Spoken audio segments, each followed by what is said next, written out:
বইমেলায়, থিয়েটারে, ক্যাফেটেরিয়ায়, পহেলা বৈশাখে কিংবা ভ্যালেন্টাইন উৎসবে শুধু মেয়েটার চোখে পড়ার দুঃসহ চেষ্টা ছাড়া ছেলেটা পুরো দস্তুর সাধারণ।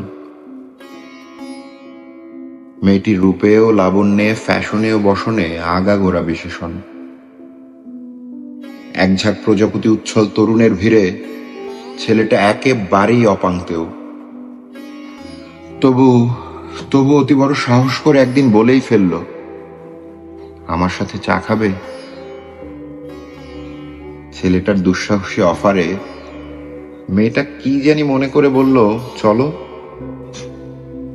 মেয়েটার মুখোমুখি বসা ছেলেটা বুক ধরফর করছে, আড়ষ্ট জিহ্বা। চায়ে চুমুক দিয়েই বলল, ওয়েটার, আমাকে লবণ দাও।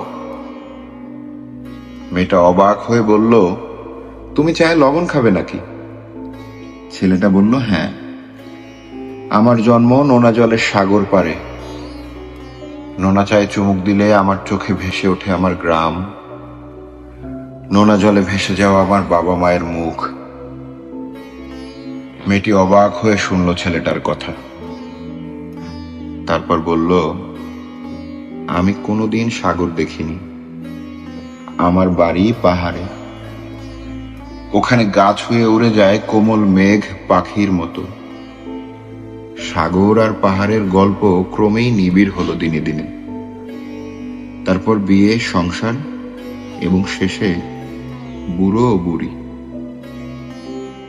বুড়ো মরার আগে বুড়ির হাতে একটা চিঠি দিয়ে বলল, মরার পরে খুলবে। বুড়ো মরার পরে বুড়ি চিঠিটা খুলল।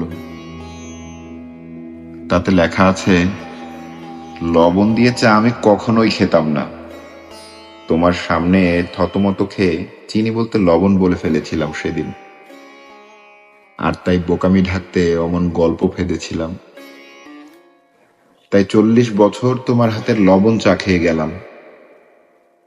তোমার হাতের লবণ চা খুব মিষ্টি। বুড়ি প্রতিবেশীদের বাড়িতে বেড়াতে গেল একদিন। তাকে চা দেয়া হলো। বুড়ি বলল, একটু লবণ দিন। অবাক হয়ে প্রতিবেশী বলল, আপনি চায়ে লবণ খাবেন নাকি? বুড়ি বলল, হ্যাঁ, লবণ চা খুব মিষ্টি।